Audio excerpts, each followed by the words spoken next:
I'm Keith Harding, and I've had a lifelong interest in musical boxes and mechanical musical instruments. Now, when I was a small boy, some of my friends that I used to play with still had musical boxes in the home or player pianos, and these, of course, at one time had been very important parts of the household, because at one time they were the only kind of canned musical instrument that could be played in the home in the days before broadcasting started in 1924.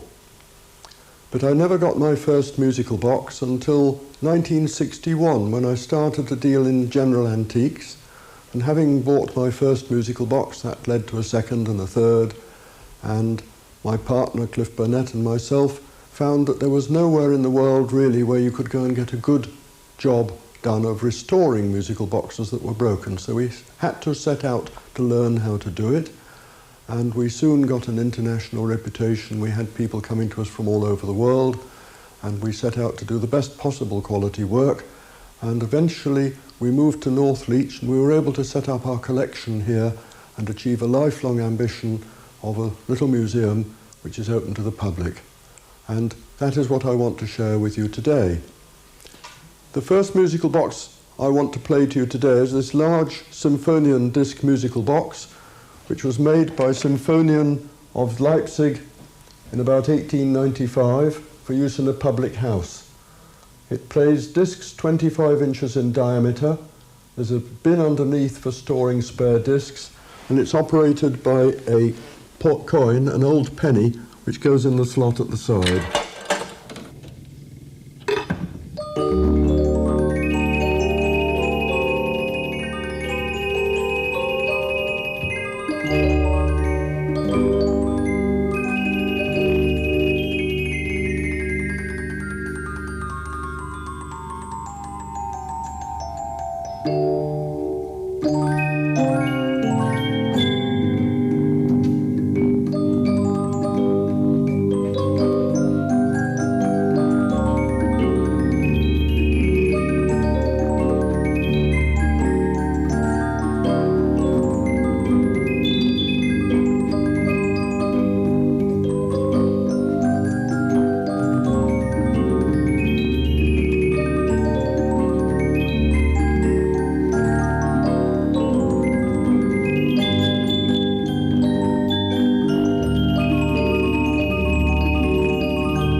Now, the Symphonian you just heard is a self-playing musical instrument, and the disc is the programming device, effectively, of the musical computer. It plays live sound in the present. It's completely unlike the more familiar disc of the disc-playing gramophone. This is a recording machine. The disc is a record of a sound made a long time ago. So when we play this, you don't hear a sound made in your presence. It's the sound made a long time ago when the record was made. Now, this is a beautiful instrument. It's the handmade gramophone, which was the hi-fi of the 1930s. And there are a number of interesting features. It's spring-driven, of course, not electric, entirely acoustic. And the sound box has a wooden needle, in fact a triangular bamboo needle, which gives a very good quality sound. And the sound is produced through this large horn, what they call an exponential horn, which is made according to mathematical equations, so you get the best possible sound response. The bigger the horn, the better, but this is the largest horn made commercially, This horn has a mouth diameter of 29.5 inches, which is the largest size that would comfortably go through the standard 30-inch doorway. Made of papier-mâché, and soon after we started in 1987, we had a visit from an old gentleman who used to work in the factory where this was made, and he said that these horns were made out of old London telephone directories, so there's nothing new about recycling, is there? It's still, in fact, the best instrument I have to play my collection of old 78 RPM gramophone records, as I'll show you in a moment when I play it to you.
Often, musical movements were put into the bases of automata. These were the drawing room toys of the 19th century. They're not children's toys, they're adult toys, if you like, and they're often very, very beautiful. Now, this is one of my particular favourites. I found this in a London sale room, not very well catalogued, but then it was in terrible condition. It was absolutely falling apart, all broken up. He'd lost his banjo, really an awful mess. And I looked at it, and the thing that really appealed to me was the exquisite modelling of the face and the hands. And I thought, that's got some quality about it. That looks really interesting. I bet that's a piece by Vichi of Paris. It was a famous automaton maker. So I bought it, and I got it home, and I took the back off it, and sure enough, there on the plates of the movement was stamped Gustave Vichi, Paris. And so this was made by Vichi in about 1880. It's a unique piece, and of course it's modelled on the sort of urchins that you still find in the streets of Paris today busking. So this was a 19th century busking boy with certain Negro features, and we brought him home, we restored him. He's really beautiful. I'm very, very fond of this one.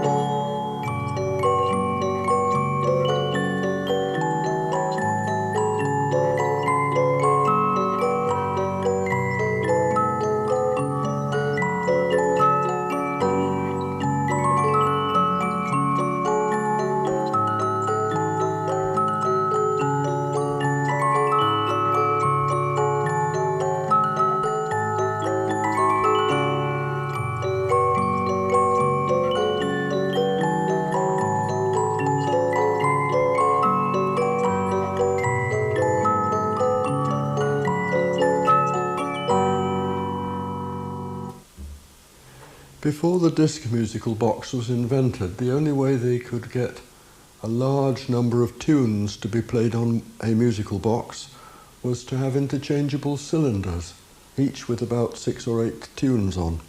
And of course the cylinders are bulky, and so you had to have a large and often very beautiful piece of furniture like this with its lovely exotic veneers. The musical box is mounted on a table. There's a drawer in the table which contains all those interchangeable cylinders. So you could select your cylinder, select your tune, put it on your musical box. Now this magnificent instrument has 2 large spring barrels so that it had a very long playing time. You could start this going at the beginning of lunch and it would probably still be going when you got to your sweet course. It's a fairly late musical box, so the brass cylinders and the brass mechanism is all nickel plated.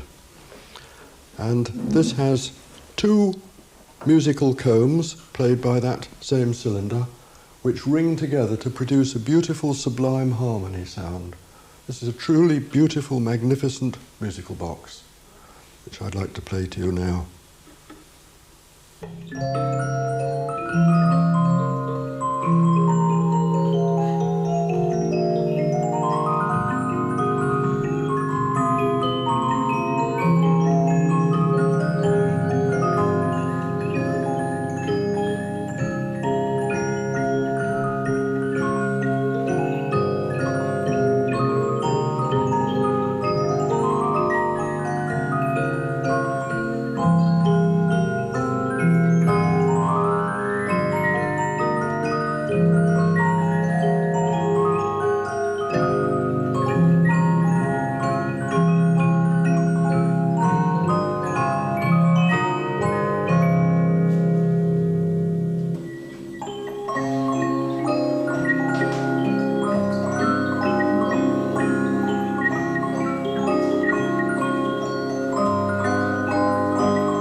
This is the base of a musical clock made in about 1805. Originally it would have had a clock standing on this base, probably ormolu, and on the hour the clock would set off the musical movement in the bass.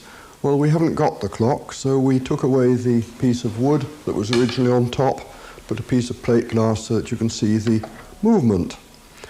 And you've got a spring barrel at one end and a pinned cylinder which plucks the teeth, which are in groups of 4 at that early date.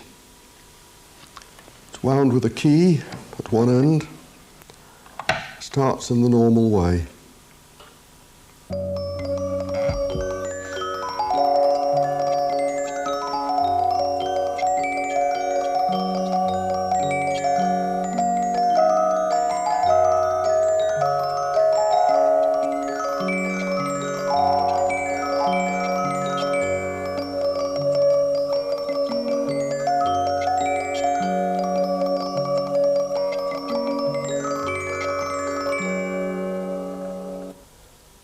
As you've heard, these new musical movements were so successful that it was a natural progression to get rid of the clock altogether, and instead of having a movement in a clock base like that, you put the movement in a little wooden box on its own, like so, and it then became a musical instrument in its own right, the musical box. So here is a musical box made in about 1830 by Henriot. And you see it's still just like the musical movement in the clock base. It's wound with a key, it's got the spring barrel and the controls, the pinned barrel and the comb there. And this is a very beautiful musical box. I bought it in a sale room about 25 years ago, and I loved this musical box so much because of the musical arrangements that I said I'd never part with it. Really beautiful arrangement. There's nothing mechanical about the sound of the music, only the way it's produced. Listen to this.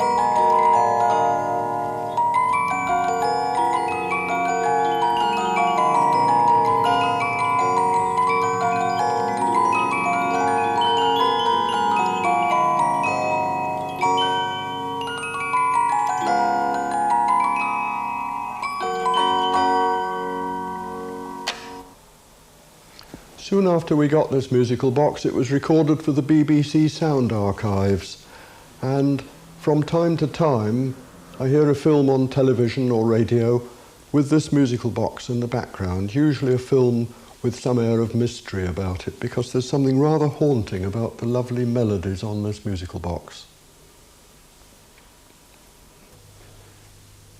This instrument is a player organ made by the Aeolian company, better known for the pianola.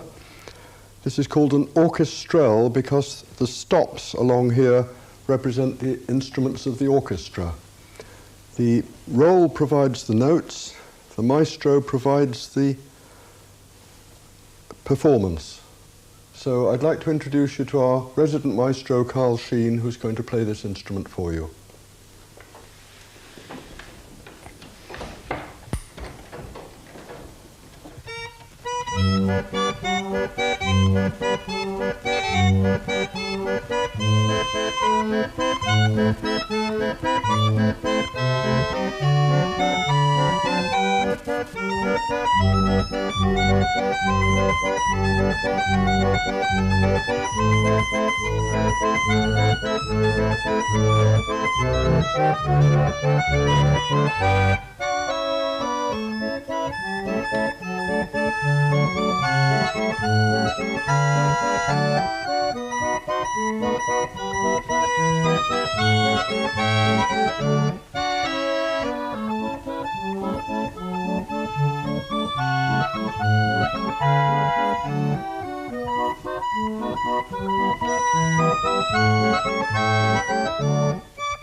This is a German cafe piano made in about 1920 in Berlin.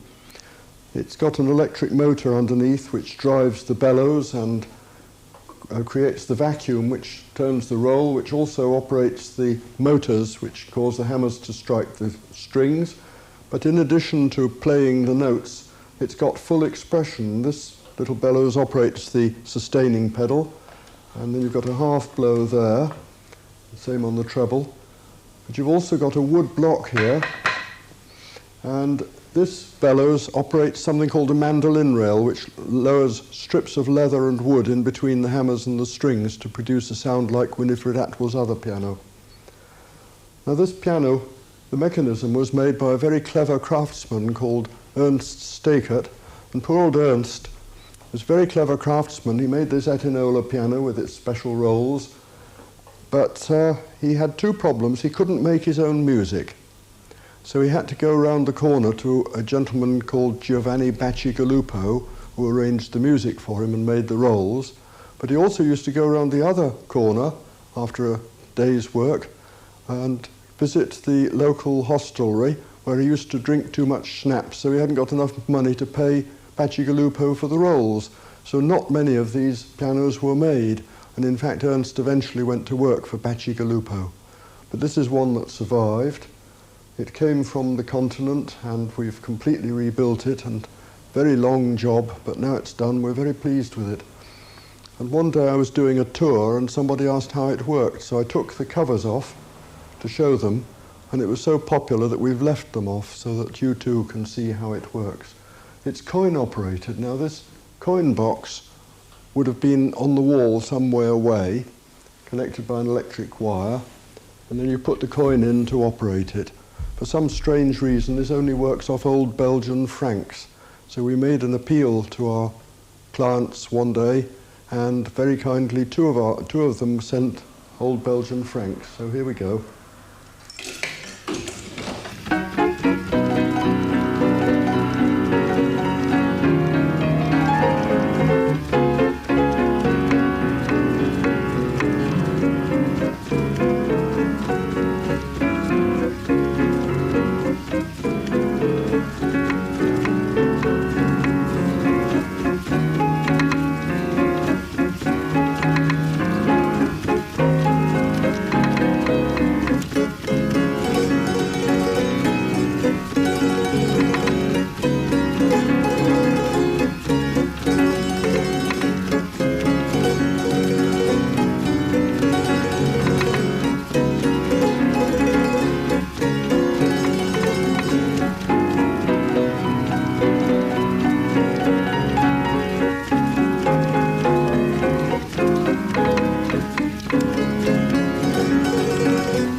This is an exceptionally fine and rare piece by Vichi Triboulet. Vichi was the most famous, Gustave Vichi was the most famous of the automaton makers, and on his death the company was taken over by his foreman called Triboulet. So this piece was made under Triboulet's foremanship. There aren't many of these in existence. And this was, of course, completely rebuilt over a period of 3 years, and it's now in pretty good condition.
Right, here we have a rather rare and unusual polyphon disc musical box. And the thing that's unusual about it is that instead of the normal 15.5-inch discs playing just on a musical comb, there's a 14.5 disc, and it actually plays on the comb and 12 bells. Give it a wind. And there we go.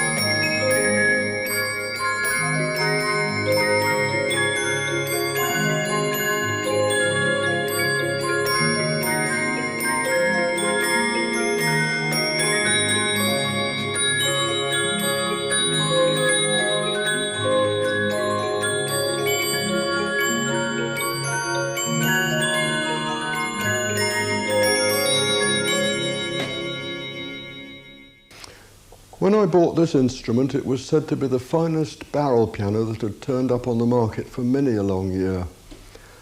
It's much too heavy to be taken around the streets because it's got an iron frame, and as well as playing the piano, it's got orchestra bells and a rather interesting damper arrangement and a bass drum and a cymbal, and inside there's even a triangle, so it's really a barrel piano orchestrion. It's South German from the music, and it was probably in a German beer cellar in the south of Germany.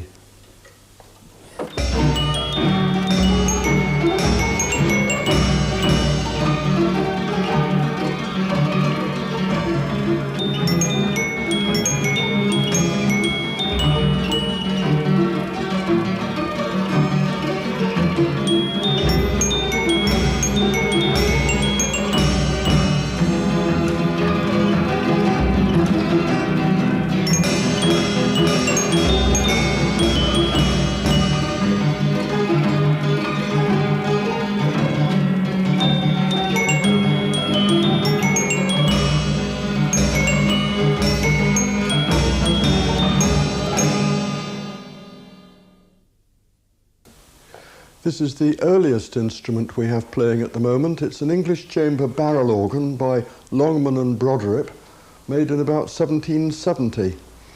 And it's in a beautiful Sheraton-style case. The frontal has dummy pipes on it, covered in real gold leaf. But I've taken the front out so that you can see the mechanism, and you can more readily understand what we mean by mechanical music. It's just like an ordinary organ, with the pipes at the back, the wind chest and the bellows here. The only difference is that instead of a keyboard and a human performer, you've got this pinned wooden barrel, which is a programming device. And when I turn the handle, as well as pumping the bellows, it also turns the barrel to play all the notes on this keyframe here.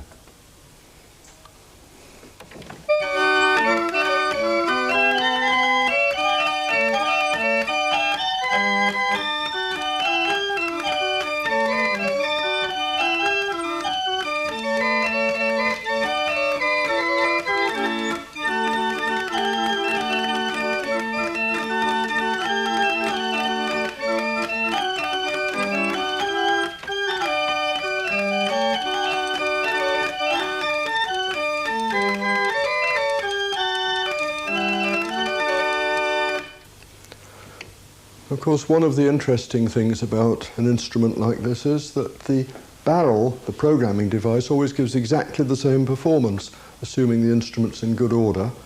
So it's rather like going back in a time machine and hearing exactly what you'd have heard in someone's drawing room over 200 years ago.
This jolly little fellow is Joey, our white-faced clown, who's very talented, as you see, plays the violin.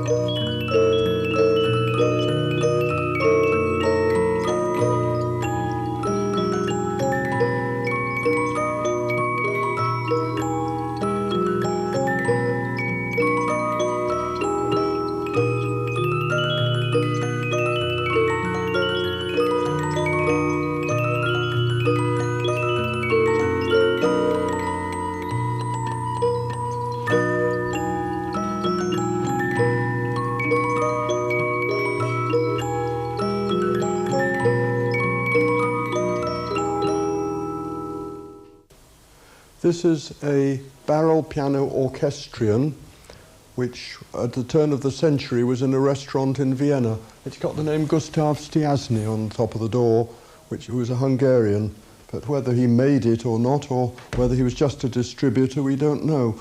It's weight operated. There's a very large iron weight at the back. I'll open the door so that you can see the mechanisms better. The weight is on the end of this cable which goes over a pulley which drives this motor. This big barrel operates the keys, which plays the piano, mandolin section, bass drum, cymbal, triangle and snare drum. And it's coin operated, so you put your pfennig into this slot and listen to this while you enjoyed your meal in the Viennese restaurant.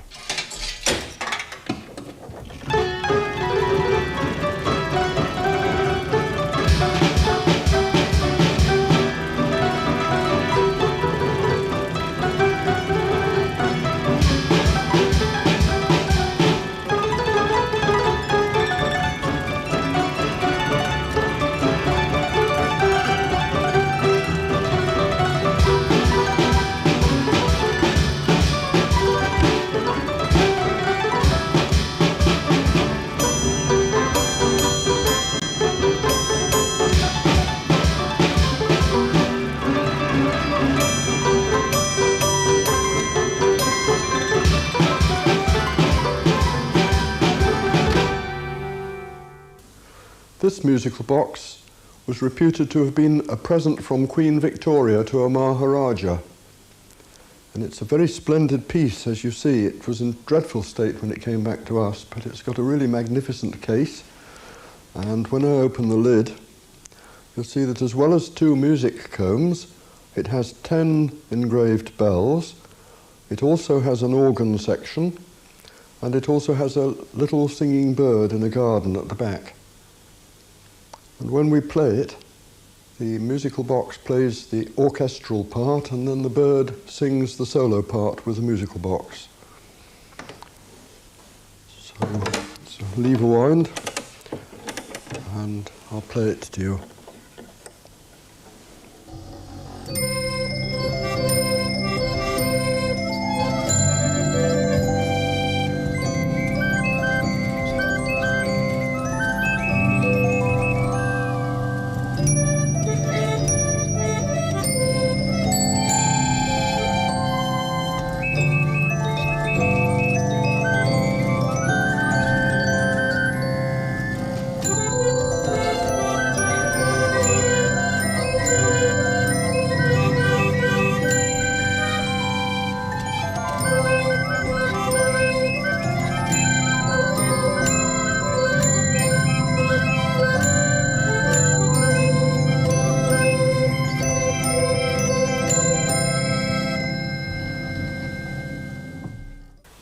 Well, I hope you've enjoyed your visit to our collection and sharing the instruments with us, and I hope you'll come and visit us in North Leach sometime.